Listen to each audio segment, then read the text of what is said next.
नमस्कार दोस्तों, हम शुरू करते हैं नवरात्रों का 9 दिन का पाठ। चौथा दिन कुष्मांडा माता। माँ दुर्गा का चौथा स्वरूप माँ कुष्मांडा। माता दुर्गा के चौथे स्वरूप का नाम कुष्मांडा है। अपनी मंद हल्की हंसी द्वारा ब्रह्मांड उत्पन्न करने के कारण इनका नाम कुष्मांडा पड़ा। नवरात्रों में चौथा दिन कुष्मांडा देवी के स्वरूप की उपासना की जाती है। इस दिन साधक का मन अनहद चक्र में स्थित होता है, अतः पवित्र मन से पूजा उपासना के कार्य में लगाना चाहिए। माँ की उपासना मनुष्य को स्वाभाविक रूप से भवसागर से पार उतरने के लिए सुगम और श्रेयस्कर मार्ग है। माता कुष्मांडा की उपासना मनुष्य को अधिव्याधियों से विमुक्त करके उसे सुख समृद्धि और उन्नति की ओर ले जाती है। अतः अपनी लौकिक पारलौकिक उन्नति चाहने वालों को कुष्मांडा की उपासना में हमेशा तत्पर रहना चाहिए। पाठ प्रारंभ करते हैं। 5वां अध्याय। देवी की स्तुति, अंबिका के रूप की प्रशंसा। महर्षि मेधा ने कहा, पूर्व काल में शुंभ निशुंभ नामक 2 असुरों ने अपने बल के मदद से इंद्र का त्रिलोकी का राज्य और यज्ञों के भाग छीन लिए, और वह दोनों इस प्रकार सूर्य, चंद्रमा, धर्मराज वरुण के अधिकार भी छीनकर स्वयं की उनका उपयोग करने लगे। वायु और अग्नि का कार्य भी वही करने लगे, और इसके पश्चात उन्होंने जिन देवताओं का राज्य छीना था उनको अपने अपने स्थान से निकाल दिया। इस तरह से अधिकार छीने हुए और दैत्यों द्वारा निकाले हुए देवता अपराजिता देवी का स्मरण करने लगे कि देवी ने हमको वर दिया था कि मैं तुम्हारे संपूर्ण विपत्तियों को नष्ट करके रक्षा करूंगी। ऐसा विचार कर सब देवता हिमालय पर गए और भगवती विष्णु माया की स्तुति करने लगे। देवताओं ने कहा, देवी को हमारा नमस्कार है, शिव को नमस्कार है, प्रकृति और भद्रा को नमस्कार है। हम लोग रौद्रा, नित्या और गौरी को नमस्कार करते हैं।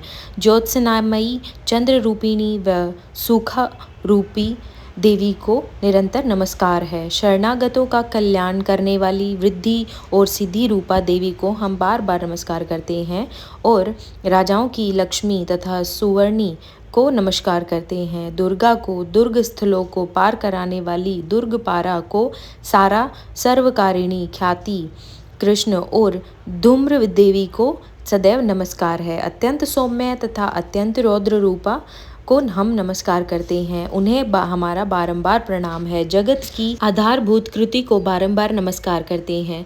जिस देवी को प्राणी मात्र विष्णु माया कहते हैं उसको नमस्कार है, उसको नमस्कार है। जो देवी संपूर्ण प्राणियों में चेतन कहलाती है उसको नमस्कार है, उसको नमस्कार है। जो देवी संपूर्ण प्राणियों में बुद्धि से स्थित है उसको नमस्कार है, उसको नमस्कार है। जो देवी सब प्राणियों में निद्रा रूप में विराजमान है उसको नमस्कार है। जो देवी संपूर्ण प्राणियों में शुद्ध रूप में विराजमान है उसको नमस्कार है, उसको नमस्कार है। जो देवी संपूर्ण प्राणियों में छाया रूप में स्थित है उसको नमस्कार है। जो देवी संपूर्ण शक्ति रूप में स्थित है उसको नमस्कार है। जो देवी सब प्राणियों में तृष्णा रूप में स्थित है उसको नमस्कार है। जो देवी सब प्राणियों में शांति रूप में स्थित है उसको नमस्कार है, उसको नमस्कार है। जो देवी सब प्राणियों में जाति रूप में स्थित है उसको नमस्कार है।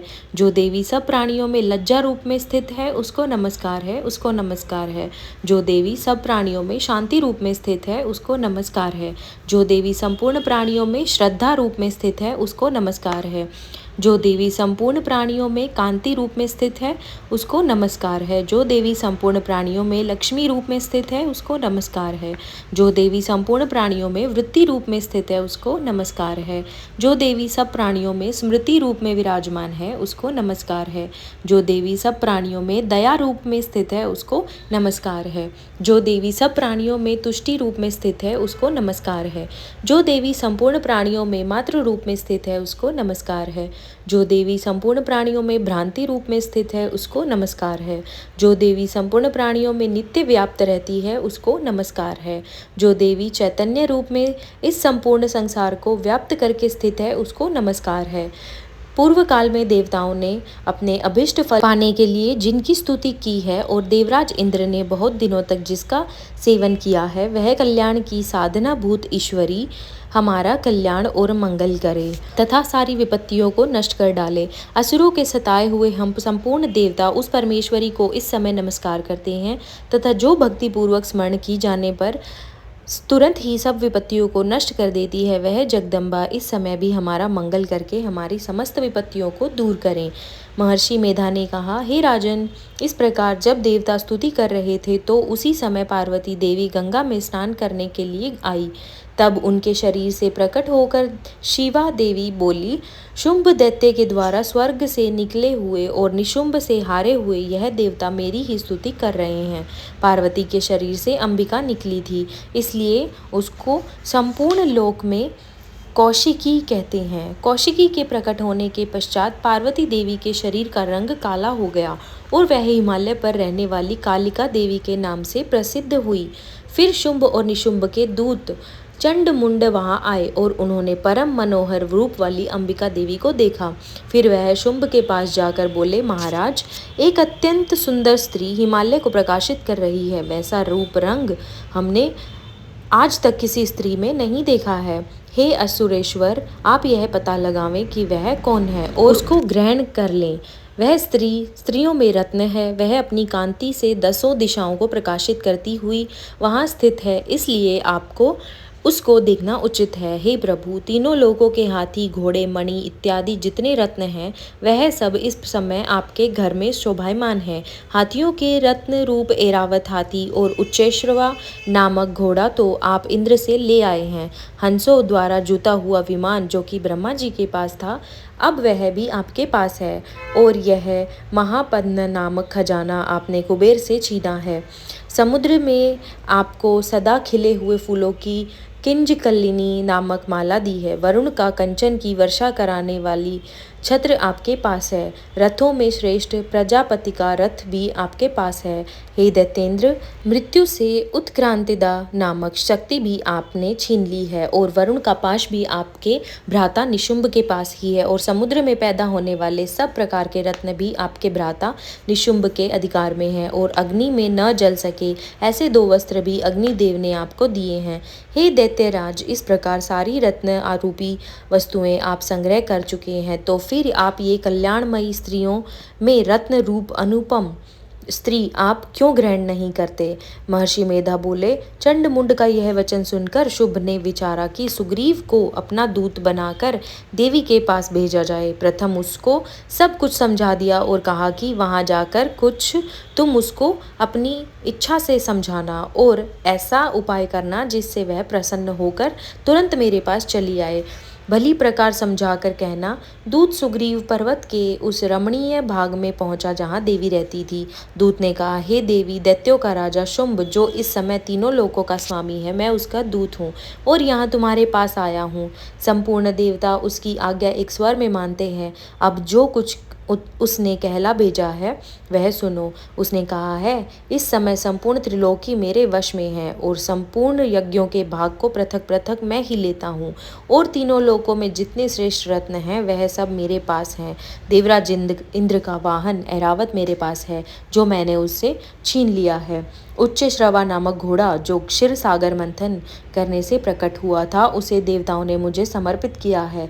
हे सुंदरी, इनके अतिरिक्त और भी जो रत्न भूषण पदार्थ देवताओं के पास में थे वह मेरे पास हैं। हे देवी, मैं तुम्हें संसार की स्त्रियों में रत्न मानता हूँ क्योंकि रत्नों का उपभोग करने वाला मैं ही हूँ। हे चंचल कटाक्षों वाली सुंदरी, अब यह मैं तुझ पर छोड़ता हूँ कि तू मेरे या मेरे भाई महापराक्रमी निशुंभ की सेवा में आ जाए।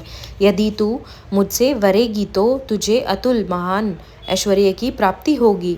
अतः तुम अपनी बुद्धि से यह विचार कर मेरे पास चली आओ। महर्षि मेधा ने कहा, दूत के ऐसा कहने पर संपूर्ण जगत का कल्याण करने वाली भगवती दुर्गा मन ही मन मुस्कुराई और इस प्रकार कहने लगी। देवी ने कहा, हे दूत, तू जो कुछ कह रहा है वह सत्य है और इसमें किंचित मात्र भी झूठ नहीं है। शुंभ इस समय तीनों लोकों का स्वामी है और निशुंभ भी उसकी तरह पराक्रमी है, किंतु इसके संबंध में मैं जो तो प्रतिज्ञा कर चुकी हूँ कि उससे मैं कैसे झुठला सकती हूँ।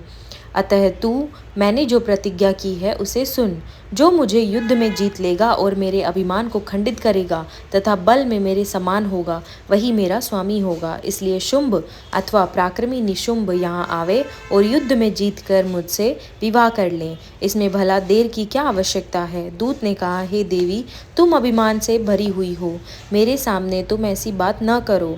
इस त्रिलोकी में मुझे तो ऐसा कोई दिखाई नहीं देता जो कि शुंभ और निशुंभ के के सामने ठहर सके। हे देवी, जब अन्य देवताओं में से कोई शुंभ और निशुंभ के सामने युद्ध में नहीं ठहर सके तो फिर तुम जैसी स्त्री उनके सामने रणभूमि में ठहर सकेगी। जिन शुंभ आदि असुरों के सामने इंद्र आदि देवता नहीं ठहर सके तो फिर तुम अकेली स्त्री उनके सामने कैसे ठहर सकोगी। अतः तुम मेरा कहना मानकर उनके पास चली जाओ, या नहीं तो वह जब तुम्हें केश पकड़कर घसीटते हुए ले जाएंगे तो तुम्हारा गौरव नष्ट हो जाएगा। इसलिए मेरी बात मान लो। देवी ने कहा, जो कुछ तुमने कहा ठीक है। शुंभ और निशुंभ बड़े बलवान हैं, लेकिन मैं क्या कर सकती हूँ। मैं बिना विचारे प्रतिज्ञा कर चुकी हूँ, इसलिए तुम जाओ और मैंने जो कहा है वह सब आदर पूर्वक सुरेंद्र से कह दो। इसके पश्चात जो वह उचित समझे।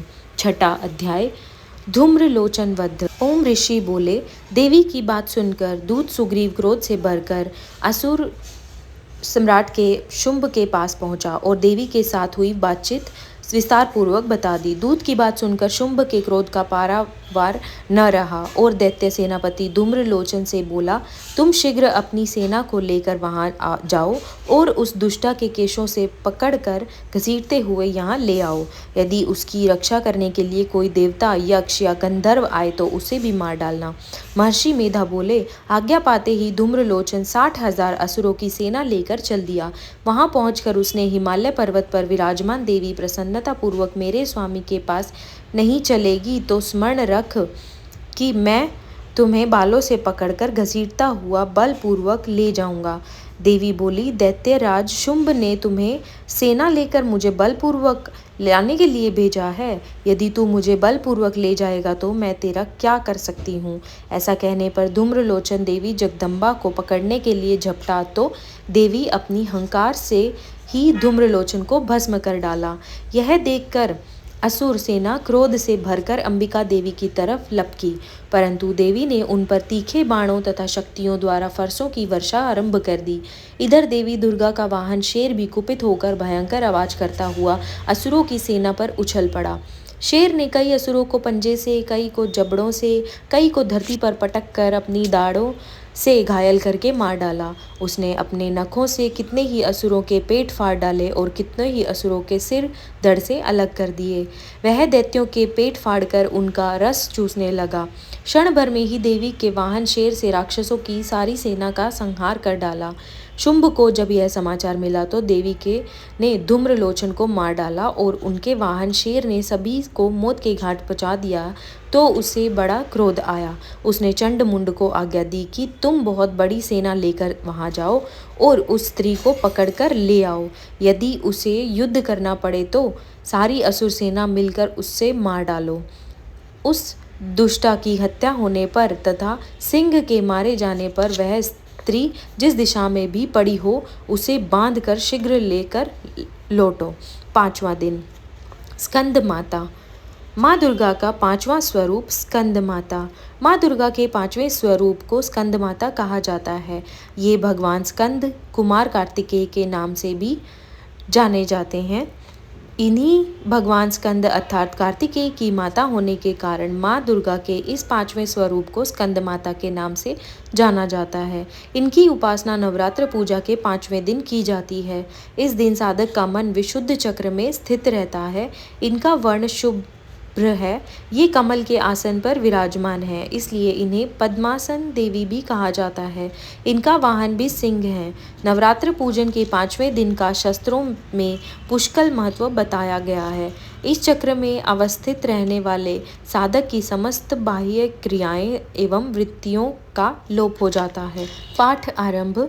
7वां अध्याय, चंडमुंड का वध। महर्षि मेधा ने कहा, दैत्यराज की आज्ञा पाकर चंड और मुंड चतुरंगिनी सेना को साथ लेकर हथियार उठाए हुए देवी से लड़ने के लिए चल दिए। हिमालय पर्वत पर पहुंचकर उन्हें मुस्कुराती हुई देवी को जो सिंह पर बैठी हुई थी देखा।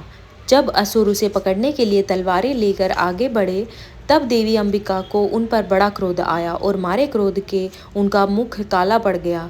उनकी भ्रूकुटियाँ चढ़ गई और उनके ललाट में से अत्यंत भयंकर तथा अत्यंत विस्तृत मुख वाली लाल आंखों वाली काली प्रकट हुई, जो कि अपने हाथों में तलवार और पाश लिए हुए थी।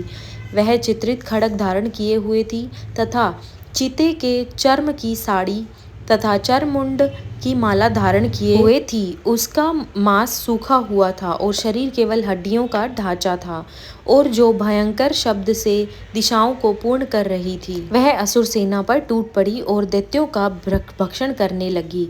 वह पार्श्व रक्षकों, अंकुशधारी महावतों, हाथियों पर सवार योद्धाओं तथा घंटा सहित हाथियों को एक साथ से पकड़ पकड़ कर अपने मुख में डाल रही थी, और इस प्रकार वह घोड़ों, रथों, सारथियों व रथों में बैठे हुए सैनिकों को मुंह में डालकर भयानक रूप से चबा रही थी। किसी के केश पकड़कर, किसी की गर्दन पकड़कर, किसी को पैरों से दबाकर, किसी दैत्य को छाती से मसलकर मार रही थी। वह दैत्यों के छोड़े हुए बड़े बड़े अस्त्र शस्त्रों को मुंह से पकड़कर और क्रोध से भरकर उनको दांतों से पीस रही थी। उसने कई बड़े बड़े असुर भक्षण कर डाले, कितनों को रौंद डाला और कितनों उसकी मार से मारे गए, कितनों को अपने दांतों से समाप्त कर दिया। इस प्रकार से देवी ने क्षण भर में संपूर्ण दैत्य सेना को नष्ट कर दिया। यह देख महापराक्रमी चंड देवी की ओर लपका और मुंड ने भी देवी पर अपने भयानक बाणों की वर्षा आरंभ कर दी और अपने हजारों चक्र उन पर छोड़े। उस समय वह चमकते हुए बाण व चक्र देवी के मुख में प्रविष्ट हुए इस प्रकार दिख रहे थे, जैसे मानो बहुत से सूर्य मेघों की घटा में प्रविष्ट हो रहे हों। इसके पश्चात भयंकर शब्द के साथ काली माता ने अत्यंत जोश से भरकर विकट अट्टहास किया। उनका भयंकर मुख देखा नहीं जाता था। उनके मुख से श्वेत दांतों की पंक्ति चमक रही थी। फिर उसने तलवार हाथ में लेकर हूँ शब्द कहकर चंड के ऊपर आक्रमण किया और उनके केश पकड़कर हाथ सिर काटकर अलग कर दिया। चंड को मारा हुआ देखकर मुंड देवी की ओर लपका, परंतु देवी ने क्रोध में भरकर उसे भी अपनी तलवार से यमलोक पहुंचा दिया। चंड और मुंड मरा हुआ देखकर उसकी बाकी बची हुई सेना वहां से भाग गई। इसके पश्चात काली माता चंड और मुंड के कटे हुए सिरों को लेकर चंडिका के पास गई और प्रचंड अट्टहास के साथ कहने लगी, हे देवी, चंड और मुंड दो दैत्यों को मारकर तुम्हारी भेंट कर रही हूँ। अब शुंभ और निशुंभ का तुमको स्वयं वध करना है। महर्षि मेधा ने कहा। वहां लाए हुए चंड मुंड के सिरों को देखकर कल्याणमयी चंडी ने काली से मधुर आवाज में कहा, हे देवी, तुम चूंकि चंड मुंड को मेरे पास लेकर आई हो, अतः संसार में चामुंडा के नाम से तुम्हारी ख्याति होगी। 8वां अध्याय, रक्त बीज वध। महर्षि मेधा ने कहा, चंड और मुंड नामक असुरों के मारे जाने से और बहुत सी सेना के नष्ट हो जाने से असुरों के राजा प्रतापी शुंभ ने क्रोध युक्त होकर अपनी संपूर्ण सेना को युद्ध के लिए तैयार होने की आज्ञा दी। उसने कहा, अब उदायुध नामक 86 असुर सेनापति अपनी सेनाओं के साथ युद्ध के लिए जावें और कंबू नामक 84 सेनापति भी युद्ध के लिए जाएं तथा कोटि वीर्य नामक 50 सेनापति और धूम्रकुल नाम के 100 सेनापति प्रस्थान करें।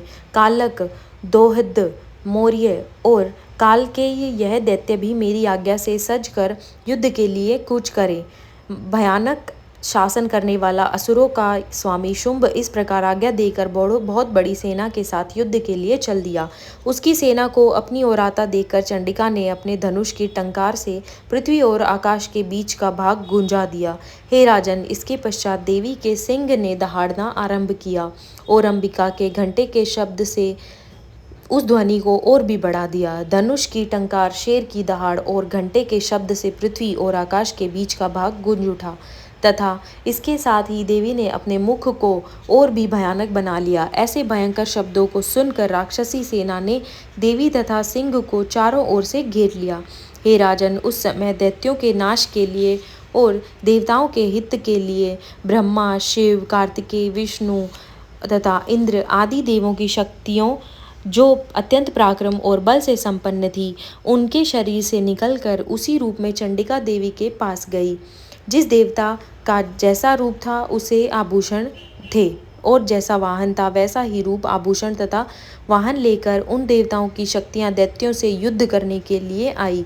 हंस युक्त विमान में बैठकर तथा रुद्राक्ष की माला तथा कमंडलू धारण करके ब्रह्मा जी की शक्ति आई। वृषभ पर सवार होकर हाथ में त्रिशूल लेकर महानाग का कंकण पहनकर और चंद्र रेखा से विभूषित होकर भगवान शंकर की शक्ति माहेश्वरी आई और मोर पर आरूढ़ होकर हाथ में शक्ति लिए दैत्यों से युद्ध करने के लिए कार्तिकेय जी की शक्ति उन्हीं का रूप धारण करके आई। भगवान विष्णु की शक्ति गरुड़ पर सवार होकर शंख चक्र शांगदा धनुष तथा शंख हाथ में लिए हुए आई। श्री हरि की शक्ति वाराही वाराह का शरीर धारण करके आई और नरसिंह के समान शरीर धारण करके उनकी शक्ति नारसिंह ही भी आई।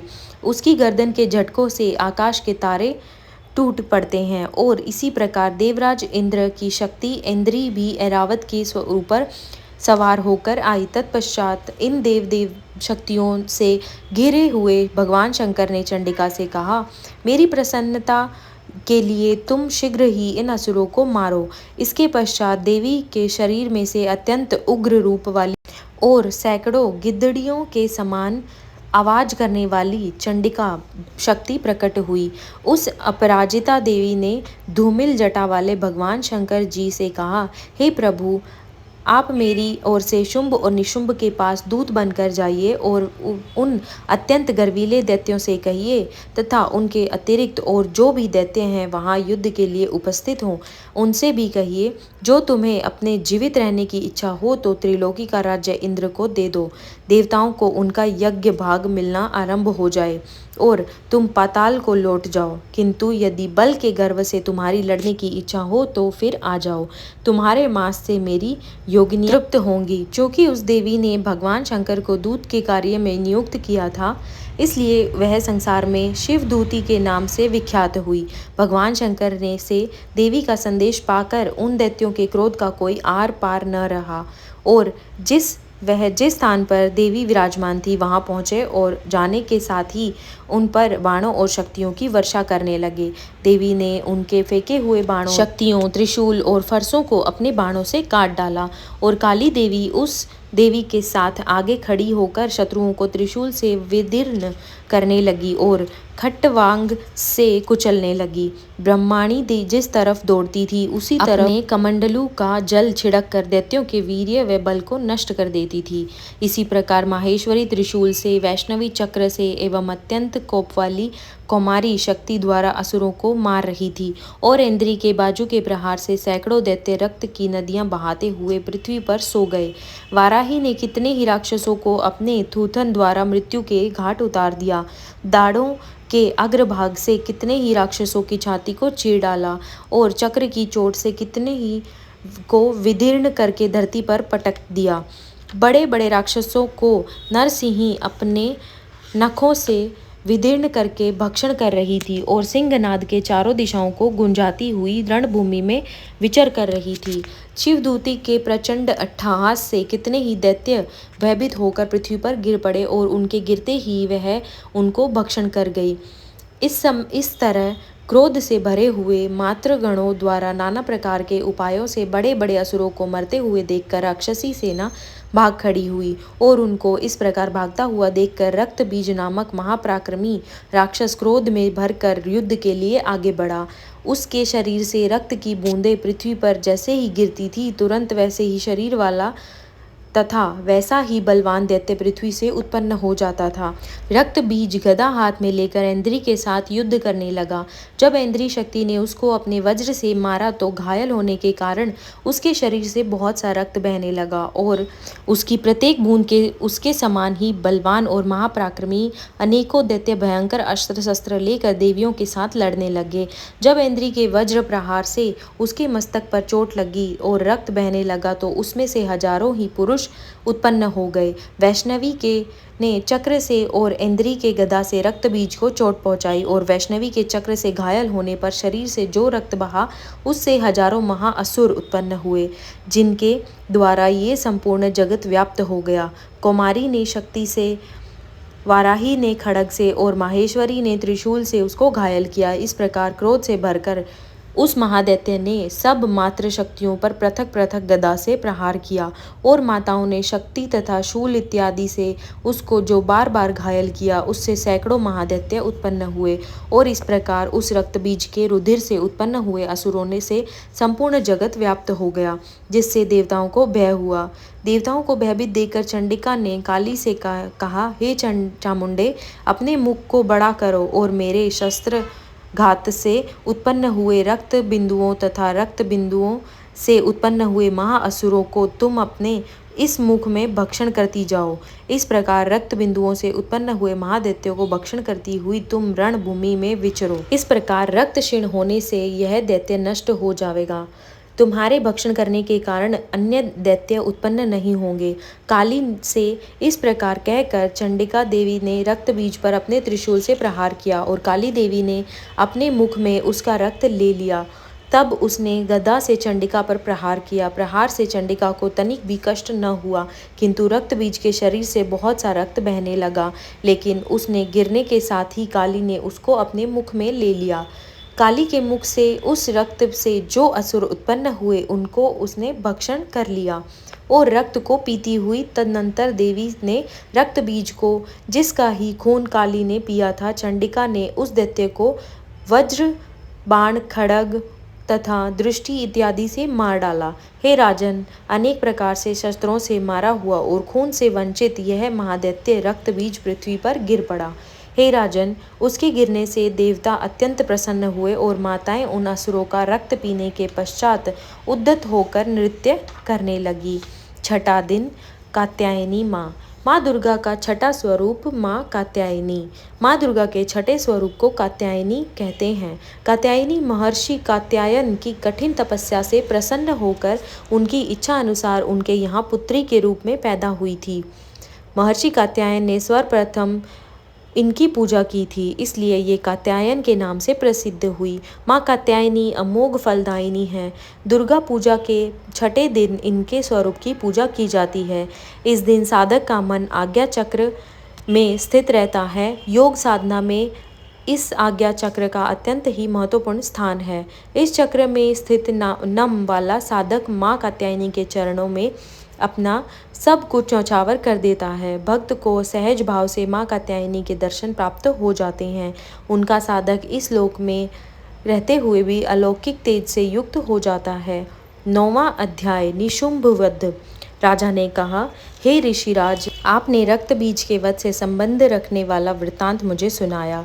अब मैं रक्त बीज के मरने के पश्चात क्रोध से भरे हुए शुंभ और निशुंभ ने जो कर्म किए वह सुनना चाहता हूँ। महर्षि मेधा ने कहा, रक्त बीज के मारे जाने पर शुंभ और निशुंभ को बड़ा क्रोध आया और अपनी बहुत बड़ी सेना से इस प्रकार सर्वनाश होते देखकर निशुंभ देवी पर आक्रमण करने के लिए दौड़ा। उसके साथ बहुत से बड़े बड़े असुर देवी को मारने के लिए दौड़े और महापराक्रमी शुंभ अपनी सेना सहित चंडिका को मारने के लिए आगे बढ़ा। फिर शुंभ और निशुंभ का देवी से घोर युद्ध होने लगा एवं वह दोनों असुर इस प्रकार देवी पर बाण फेंकने लगे जैसे मेघों से वर्षा हो रही हो। उन दोनों के चलाए हुए बाणों को देवी ने अपने बाणों से काट डाला और अपने शस्त्रों की वर्षा से उन दोनों दैत्यों को चोट पहुंचाई। निशुंभ ने तीक्ष्ण तलवार और चमकती हुई ढाल लेकर देवी के सिंह पर आक्रमण किया। अपने वाहन को चोट पहुंची हुई देखकर देवी ने अपने क्षुरपर नामक बाण से निशुंभ की तलवार व ढाल दोनों को ही काट डाला। तलवार और ढाल करट जाने पर निशुंभ ने देवी पर शक्ति से प्रहार किया। देवी ने अपने चक्र से उसके 2 टुकड़े कर दिए। फिर क्या था, दैत्य क्रोध के मारे जल भुन गया और उसने देवी को मारने के लिए अब उसकी और शूल फेंका, किंतु देवी ने अपने मुक्के से उसे चूर चूर कर डाला। फिर उसने देवी पर गदा से प्रहार किया। देवी ने त्रिशूल से गदा को भस्म कर डाला। इसके पश्चात वह फरसा हाथ में लेकर देवी की ओर लपका। देवी ने अपने तीक्ष्ण तीखे बाणों से उसे धरती पर सुला दिया। अपने पराक्रमी भाई निशुंभ के इस प्रकार मारे जाने पर शुंभ क्रोध से भरकर देवी को मारने के लिए दौड़ा। वह रथ में बैठा हुआ उत्तम आयुधों से सुशोभित अपनी 8 बड़ी बड़ी भुजाओं से सारे आकाश को ढके हुए था। शुंभ को आते हुए देखकर देवी ने अपने शंख बजाया और धनुष की टंकार का भी अत्यंत दुस्सहस शब्द किया, साथ ही अपने घंटे के शब्द से, जो कि संपूर्ण दैत्य सेना के तेज को नष्ट करने वाला था, संपूर्ण दिशाओं को व्याप्त कर दिया। इसके पश्चात देवी के सिंह ने भी अपनी दहाड़ से, जिसे सुन बड़े बड़े बलवानों का मद चूर चूर हो जाता था, आकाश, पृथ्वी और 10 दिशाओं को पूरित कर दिया। फिर आकाश में उछलकर काली ने अपने दांतों तथा हाथों को पृथ्वी पर पटका। उसके ऐसा करने से ऐसा शब्द हुआ जिससे कि उससे पहले से के सारे शब्द शांत हो गए। इसके पश्चात शिवदूती के असुरों के लिए भय उत्पन्न करने वाला अट्टहास किया, जिसे सुनकर सब दैत्य थर्रा उठे और शुंभ को बड़ा क्रोध हुआ।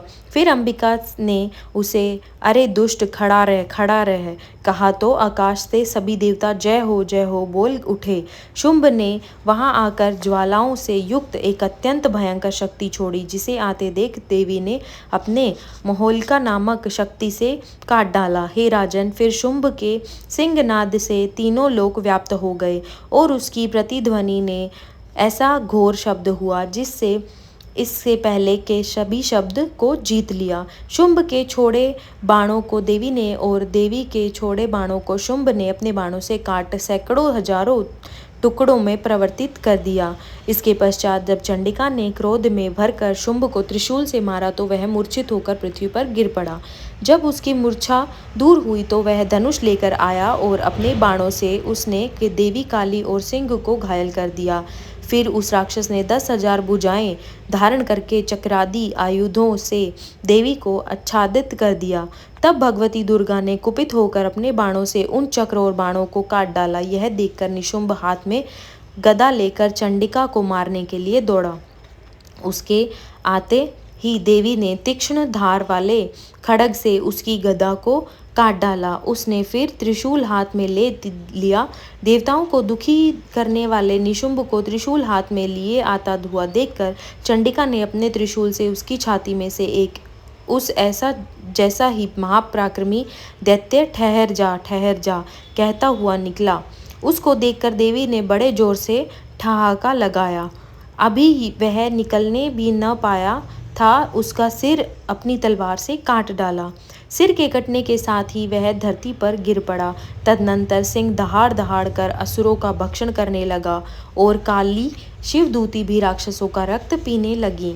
कौमारी की शक्ति से कितने ही महादैत्य नष्ट हो गए। ब्रह्मा जी के कमंडल के जल से कितने ही असुर समाप्त हो गए। कई दैत्य महेश्वरी के त्रिशूल से विदीर्ण होकर पृथ्वी पर गिर पड़े और कई बाराही के प्रहारों से छिन्न भिन्न होकर धराशायी हो गए।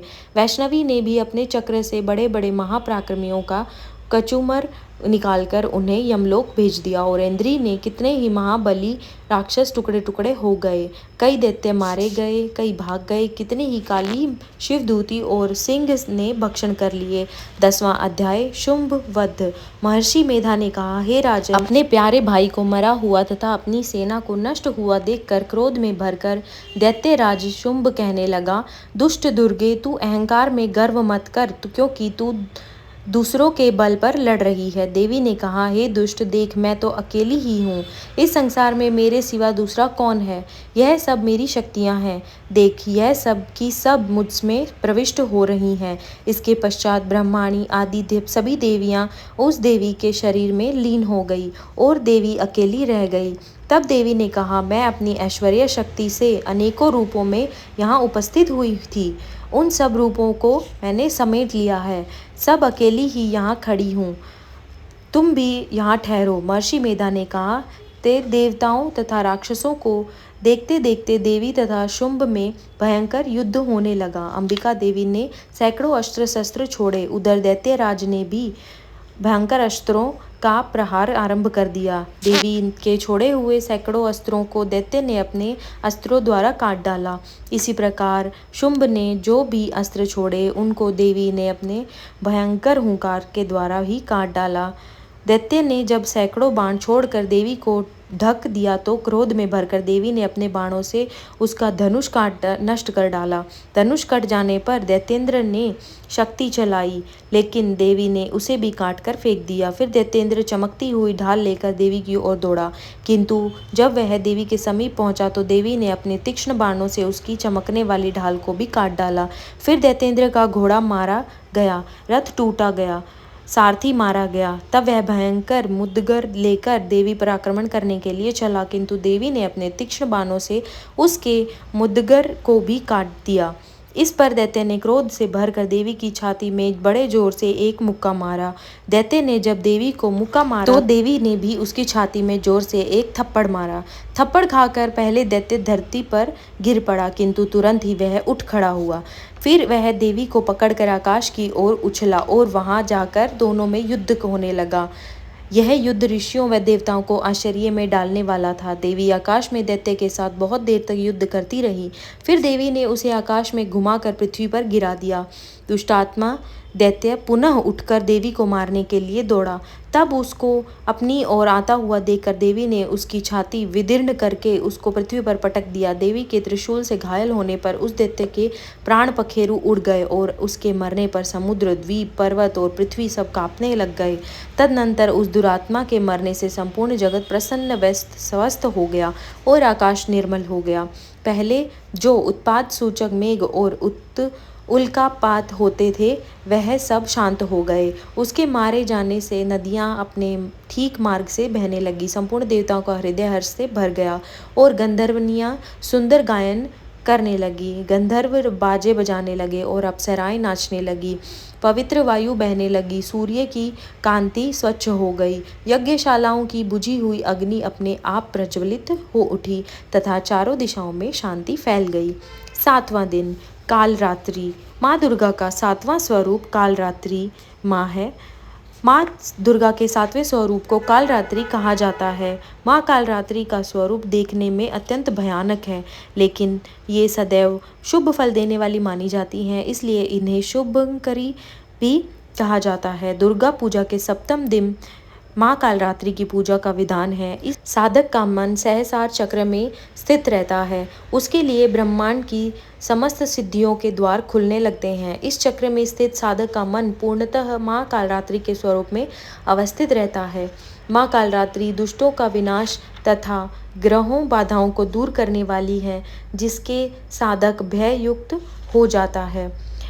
11वां अध्याय देवी देवताओं द्वारा देवी की स्तुति और देवी द्वारा देवताओं को वरदान। महर्षि मेधा कहते हैं, दैत्य के मारे जाने पर इंद्रादि देवता अग्नि को आगे करके कात्यायनी देवी की स्तुति करने लगे। उस समय अभीष्ट की प्राप्ति के कारण उनके मुख खिले हुए थे।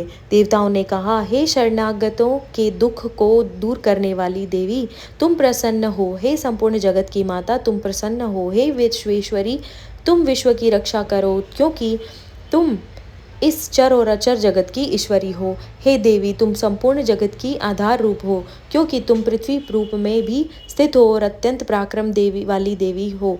तुम विष्णु की शक्ति हो और विश्व की बीज परम माया हो, और तुमने ही इस संपूर्ण जगत को मोहित कर रखा है। तुम्हारे प्रसन्न होने पर ही यह पृथ्वी मोक्ष को प्राप्त होती है। हे देवी, संपूर्ण विद्याएं तुम्हारे भी भिन्न भिन्न स्वरूप हैं।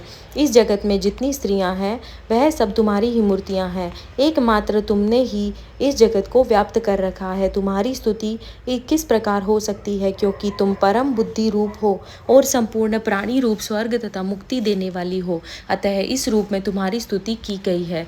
तुम्हारी स्तुति के लिए इससे बढ़कर और क्या युक्तियां हो सकती हैं। संपूर्ण जनों के हृदय में बुद्धि रूप होकर निवास करने वाली, स्वर्ग तथा मोक्ष प्रदान करने वाली नारायणी देवी, तुमको नमस्कार है। कला, काष्ठा आदि स्वरूप में अवस्थाओं को परिवर्तन की ओर ले जाने वाली तथा प्राणियों का अंत करने वाली नारायणी, तुमको नमस्कार है। हे नारायणी, संपूर्ण मंगल के मंगल रूप वाली, हे शिवे, हे संपूर्ण प्रयोजनों को सिद्ध करने वाली, हे शरणागत वत्सला, 3 नेत्रों वाली गौरी, तुमको नमस्कार है। सृष्टि, स्थित तथा संहार की शक्तिभूता सनातनी देवी, गुणों का आधार तथा सर्व सुखमयी नारायणी, आपको नमस्कार है। हे शरण में आए हुए शरणागतों, दीन दुखियों की रक्षा में तत्पर, संपूर्ण पीड़ाओं को हरने वाली हे नारायणी, तुमको नमस्कार है। हे नारायणी, तुम ब्रह्माणी का रूप धारण करके हंसों से जूते हुए विमान पर बैठती हो तथा कुश से अभिमंत्रित जल छिड़कती रहती हो, तुम्हें नमस्कार है। माहेश्वरी रूप में त्रिशूल, चंद्रमा तथा सर्पों को धारण करने वाली हे महावृषभ वाहन वाली नारायणी, तुमको नमस्कार है। तुम्हें बारंबार नमस्कार है। मोरों तथा कुकुटों से घिरे रहने वाली महाशक्ति को धारण करने वाली हे कुमारी रूप धारिणी निष्पाप नारायणी, तुम्हें नमस्कार है। हे शंख चक्र गदा और शांग धनुष रूप आयुधों को धारण करने वाली वैष्णवी शक्ति रूपा नारायणी, तुम हम पर प्रसन्न हो, तुम्हें नमस्कार है। हे दांतों पर पृथ्वी धारण करने वाली वाराह रूपिणी कल्याणमयी नारायणी, तुम्हें नमस्कार है। हे उग्र नरसिंह रूप में दैत्यों को मारने वाली, त्रिभुवन की रक्षा में संलग्न रहने वाली नारायणी, तुम्हें नमस्कार है। हे मस्तक पर किरीट तथा हाथ में महावज्र धारण करने वाली, सहस्त्र नेत्रों के कारण उज्ज्वल वृत्रासुर के प्राण हरने वाली इंद्रिय शक्ति, हे नारायणी, तुम्हें नमस्कार है। हे शिवदूती स्वरूप से दैत्यों के महामद को नष्ट करने वाली, हे घोर रूप वाली, हे महाशब्द वाली, हे नारायणी, तुम्हें नमस्कार है। दाढ़ों के कारण विकराल मुख वाली, मुंड माला से विभूषित मुंड मद्रिनी चामुंडा रूपा नारायणी, तुम्हें नमस्कार है। हे लक्ष्मी, लज्जा, महाविद्या, श्रद्धा, पुष्टि, स्वधा, ध्रुवा, महारात्रि तथा महाविद्या रूपा नारायणी, तुम्हें नमस्कार है। हे मेधा, सरस्वती, सर्वोत्कृष्ट ऐश्वर्य रूपिणी पार्वती, महाकाली, नियंता तथा ईश्वर रूपी नारायणी, तुम्हें नमस्कार है। हे सर्व स्वरूप सर्वेश्वरी, सर्वशक्ति युक्त देवी, हमारी भय से रक्षा करो, तुम्हें नमस्कार है। हे कात्यायनी, तीनों नेत्रों से भूषित ये तेरा सौम्य मुख, सब तरह से डरों से हमारी रक्षा करो, तुम्हें नमस्कार है। हे भद्रकाली, ज्वालाओं से भयंकर, अति उग्र तथा संपूर्ण असुरों को नष्ट करने वाली, तुम्हारा त्रिशूल हमें भयों से बचाता है, आपको नमस्कार है। हे देवी, जो अपने शब्द से इस जगत को पूरित करके दैत्यों के तेज को नष्ट करता है, वह आपका घंटा इस प्रकार हमारी रक्षा करे, जैसे कि माता अपने पुत्र की रक्षा करती है। हे चंडिके, तुमको नमस्कार है। हे चंडिके, असुरों के रक्त तथा चर्बी से चर्चित जो आपकी तलवार है, वह हमारा मंगल करे, हम तुमको नमस्कार करते हैं। हे देवी, तुम जब प्रसन्न होती हो तो संपूर्ण रोगों को नष्ट कर देती हो, और जब रुष्ट होती हो तो संपूर्ण मनवांछित कामनाओं को नष्ट कर देती हो। और जो मनुष्य तुम्हारी शरण में आते हैं, उन पर कभी विपत्ति नहीं आती, बल्कि तुम्हारी शरण में गए हुए मनुष्य दूसरों को आसरा देने योग्य हो जाते हैं। अनेक रूपों से बहुत प्रकार की मूर्तियों को धारण करके इन धर्मद्रोही असुरों का तुमने संहार किया है, वह तुम्हारे सिवा और कौन कर सकता था। चतुर्दश विद्याएं, शास्त्र तथा चारों वेद तुम्हारे ही प्रकाश से प्रकाशित हैं, उनमें तुम्हारा ही वर्णन है। और जहाँ राक्षस, विषैले, सर्प, शत्रुगण और वहाँ और समुद्र के बीच में भी तुम साथ रहकर इस विश्व की रक्षा करती हो, इसलिए ब्रह्मा, विष्णु, महेश की भी वंदनीय हो। जो भक्ति पूर्वक तुमको नमस्कार करते हैं, वह विश्व को आश्रय देने वाले बन जाते हैं। हे देवी, तुम प्रसन्न हो और असुरों को मारकर जिस प्रकार हमारी रक्षा की है, ऐसे ही हमारे शत्रुओं से सदा हमारी रक्षा करती रहो। संपूर्ण जगत के पाप नष्ट कर दो और पापों का तथा उनके फलस्वरूप होने वाली महामारी आदि बड़े बड़े उपद्रवों को शीघ्र ही दूर कर दो। हे विश्व की पीड़ा को हरने वाली देवी, शरण में पड़े हुए पर प्रसन्न हो। त्रिलोक निवासियों की पूजनीय परमेश्वरी, हम लोगों को वरदान दो। देवी ने कहा, हे देवताओं, मैं तुमको वर देने के लिए तैयार हूँ, आपको जैसी इच्छा हो वैसा वर मांग लो, मैं तुम्हें दूंगी। देवताओं ने कहा, हे सर्वेश्वरी, त्रिलोकी के निवासियों की समस्त पीड़ाओं को तुम इस प्रकार हरती रहो और हमारे शत्रुओं को इस प्रकार नष्ट करती रहो। देवी ने कहा, वैवस्वत मनवंतर के 28वें युग में 2 और महाअसुर शुंभ और निशुंभ उत्पन्न होंगे। उन समय में मैं नंद गोप के घर से, यशोदा के गर्भ से उत्पन्न होकर विंध्याचल पर्वत पर शुंभ और निशुंभ का संहार करूंगी। फिर अत्यंत भयंकर रूप से पृथ्वी पर अवतीर्ण होकर मैं वैप्रचित्ति नामक दानवों का नाश करूंगी। उन भयंकर महासुरों को भक्षण करते समय मेरे दांत अनार के पुष्प के समान लाल होंगे। इसके पश्चात स्वर्ग के देवता और पृथ्वी पर मनुष्य मेरी स्तुति करते हुए मुझे रक्तदंतिका कहेंगे।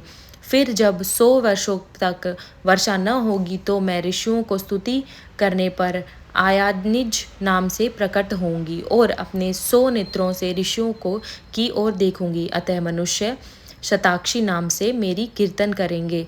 उसी समय मैं अपने शरीर से उत्पन्न हुए प्राणों की रक्षा करने वाले शाकों द्वारा सब प्राणियों का पालन करूंगी और इससे मैं दुर्गा देवी के नाम से प्रसिद्ध होंगी। इसके पश्चात जब मैं भयानक रूप धारण करके हिमालय निवासी ऋषियों महर्षियों की रक्षा करूंगी तब भीमा देवी के नाम से मेरी विख्याति होगी।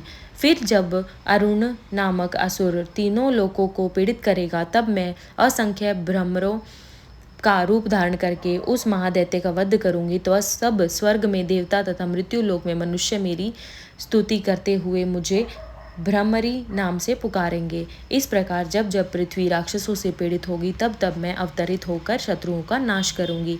12वां अध्याय देवी के चरित्रों के पाठ का महात्म्य।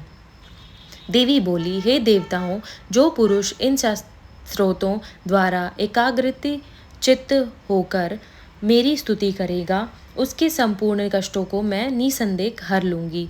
मधुकैटभ के नाश, महिषासुर के वध और शुंभ निशुंभ के वध की जो मनुष्य कथा कहेंगे, मेरे महात्म्य को अष्टमी, चतुर्दशी, नवमी के दिन एकाग्र चित्त नमन से भक्ति पूर्वक सुनेंगे, उनको कभी कोई पाप न रहेगा।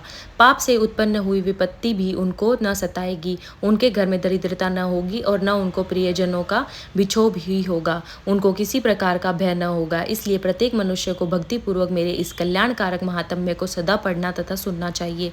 मेरा यह महात्म्य महामारी से उत्पन्न हुए संपूर्ण उपद्रवों को एवं 3 प्रकार से के उत्पादों को शांत रहकर देता है। जिस घर या मंदिर में या जिस स्थान पर मेरा यह स्तोत्र विधि पूर्वक पढ़ा जाता है उस स्थान पर मैं कभी भी त्याग नहीं करती तो और सदा साथ ही मेरा निवास रहता है। बलिदान, पूजा, होम तथा महोत्सवों में मेरा यह चरित्र उच्चारण करना तथा सुनना चाहिए। ऐसा हवन या पूजन मनुष्य चाहे जानकर या बिना जाने करे, मैं उसे तुरंत ग्रहण कर लेती हूँ। और शरद काल में प्रत्येक वर्ष जो महान पूजा की जाती है उसमें मनुष्य भक्तिपूर्वक मेरा यह महात्म्य सुनकर सब विपत्तियों से छूट जाता है और धन धान्य और पुत्रादि से संपन्न हो जाता है। और मेरे इस महात्म्य व कथाओं इत्यादि को सुनकर मनुष्य युद्ध में निर्भय हो जाता है और उनका कुल आनंदित हो जाता है। सब कष्ट शांत हो जाते हैं तथा भयंकर स्वप्न दिखाई देना तथा घरेलू दुख इत्यादि सब नष्ट हो जाते हैं। बाल ग्रहों से ग्रसित बालकों के लिए यह मेरा महात्म्य परम शांति का देने वाला है।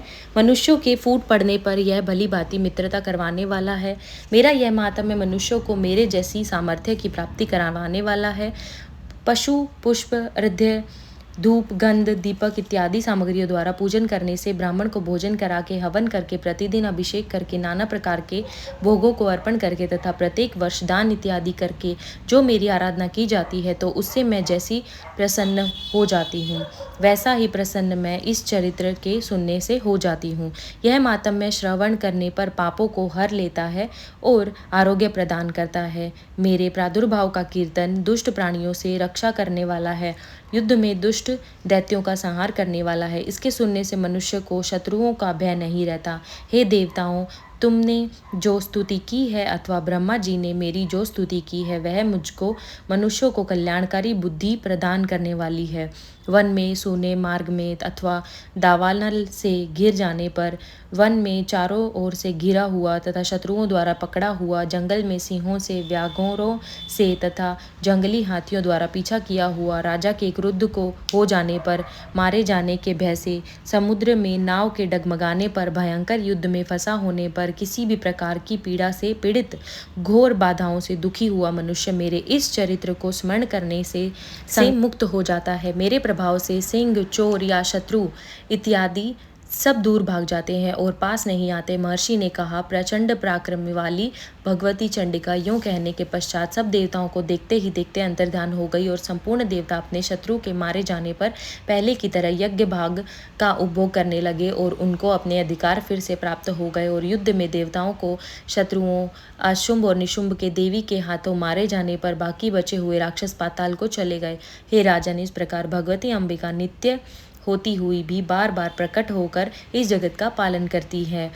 हम इसको मोहित करती हैं, जन्म देती है और प्रार्थना करने पर समृद्धि प्रदान करती है। हे राजन, भगवती की महाप्रलय के समय महामारी का रूप धारण करती हैं और वही संपूर्ण ब्रह्मांड में व्याप्त हैं। और वही भगवती समय समय पर महाकाली तथा महामारी का रूप बनती हैं और स्वयं अजन्मा होती हुई भी सृष्टि के रूप में प्रकट होती हैं। वह सनातनी देवी प्राणियों का पालन करती हैं और वही मनुष्य के अभ्युदय के समय घर में लक्ष्मी का रूप बनाकर स्थित हो जाती हैं और अभाव के समय दरिद्रता बनकर विनाश का कारण बन जाती हैं। पुष्प, धूप तथा गंध आदि से पूजन करके उनकी स्तुति करने से वह धन तथा एवं पुत्र देती हैं और धर्म में शुभ बुद्धि प्रदान करती हैं। 8वां दिन। माँ दुर्गा का 8वां स्वरूप महागौरी है। माँ दुर्गा की 8वीं शक्ति को महागौरी कहा जाता है। दुर्गा पूजा के 8वें दिन महागौरी की उपासना का विधान है। इनकी शक्ति अमोघ और सदा फलदायिनी है। इनकी उपासना से भक्तों के सभी कलमश धुल जाते हैं। पाठारंभ। 13वां अध्याय। राजा सूरत और वैश्य को देवी का वरदान। महर्षि मेधा ने कहा, हे राजन, इस प्रकार देवी के उत्तम महात्म्य का वर्णन मैंने तुमको सुनाया। जगत को धारण करने वाली इस देवी का ऐसा ही प्रभाव है। वही देवी ज्ञान को देने वाली और भगवान विष्णु की इस माया के प्रभाव से तुम और वैश्य तथा अन्य विवेकी जन मोहित होते रहते हैं और भविष्य में भी मोहित होंगे।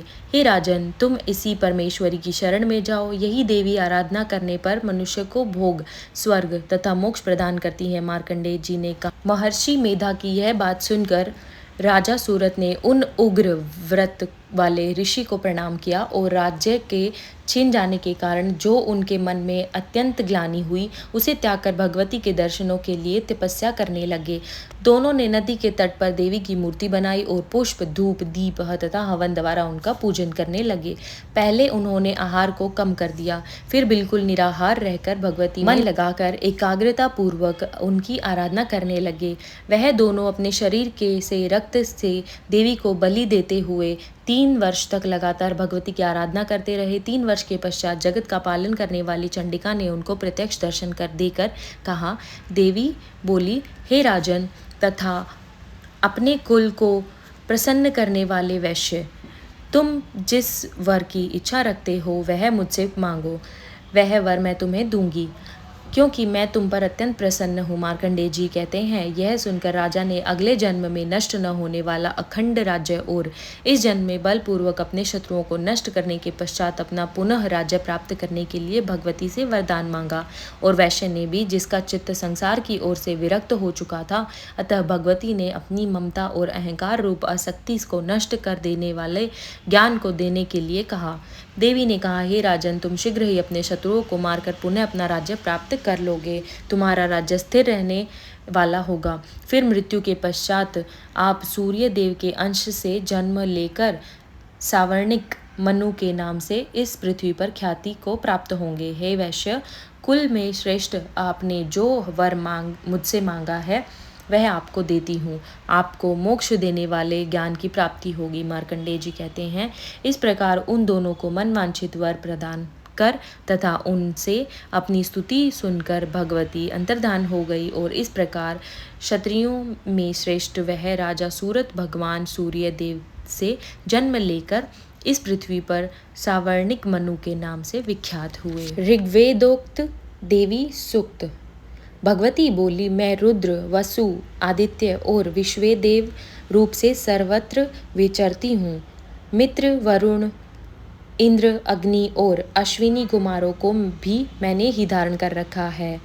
सोम, याग, विश्वकर्मा, सूर्य और ईश्वर नाम के देव मैंने ही धारण कर रखे हैं, जो देवताओं के उद्देश्य से प्रचुर हवि युक्त सोम याग आदि का अनुष्ठान करते हैं। उन यजमानों का फल मुझ में विद्यमान है। इस ब्रह्मांड की अधिष्ठात्री पार्थिव और अपार्थिव देने वाली मैं ही हूँ। ब्रह्मा साक्षात संवित ज्ञान रूपा मैं हूँ। यह ज्ञान ही सब उपासनाओं का मूल है। मैं ही अत्यंत जीवों में प्रविष्ट हूँ। देवता इस प्रकार अनेक भावों से मेरी उपासना करते हैं। जीव जो अन्नादि खाद्य द्रव्य भक्षण करता है, देखता है, वह प्राण धारणा करता है तथा सुनता है, वह सब क्रियाएं मेरे द्वारा ही सिद्ध होती हैं। जो मुझको इस दृष्टि से नहीं देख सकते थे, वे नाश को प्राप्त होते हैं। हे सौम्य, तुमसे जो तत्व कहे हैं वे उन्हें श्रद्धापूर्वक सुनो। मैं यह उपदेश स्वयं दे रही हूँ। देवता तथा मनुष्यों द्वारा यह से ही सेवित है। मैं जैसे चाहती हूँ उसे उच्च पद प्रदान करती हूँ, ब्रह्मा बनाती हूँ तथा ऋषि सर्वज्ञान संपन्न सुमेधा बनाती हूँ, रुद्र के लिए धनुष खींचती हूँ। इस प्रकार मैं सर्वत्र व्याप्त हूँ। मेरी आत्मा में ने जगत पिता को उत्पन्न किया है। इसके ऊपरी भाग में आनंदमय कोश के अंदर विज्ञानमय कोश में मेरा कारण व्यवस्थित है। मैं समस्त भुवनों में प्रविष्ट होकर रहती हूँ। स्वर्गलोक में मेरे शरीर से स्पृष्ट है। मैं जल वायु की भांति प्रथित होती हूँ, तभी ही यह सारी सृष्टि आरंभ होती है। इस स्वर्ग तथा मृत्यु लोक से परे भी वर्तमान हूँ। यही तो मेरी महिमा है। 9वां दिन सिद्धिदात्री। माँ दुर्गा का 9वां स्वरूप सिद्धिदात्री। माँ दुर्गा की 9वीं शक्ति को सिद्धिदात्री कहा जाता है। ये सभी प्रकार की सिद्धियों को देने वाली हैं। नव दुर्गाओं में माँ सिद्धिदात्री अंतिम है। इनकी उपासना करने वालों को सभी मनोकामनाओं की पूर्ति हो जाती है। माता के लिए बनाए गए नैवेद्य की थाली माँ को भोग समर्पण करके निम्न प्रार्थना करें। तत्पश्चात दुर्गा चालीसा, विंध्येश्वरी स्तोत्र का पाठ करके श्री दुर्गा जी के नवरात्रों के 9 दिन की पूजा समाप्त हो जाती है। व्रत रखने वाले नर नारी इस प्रकार से पूजा करने के पश्चात भोजन करके सामान्य व्यापार प्रारंभ करें। माँ का भोग। भोगो हे भोगो मैया, भोगो हे भोगो, ते मेरी अबला माय, मेरा मन यूं ही पतितायो।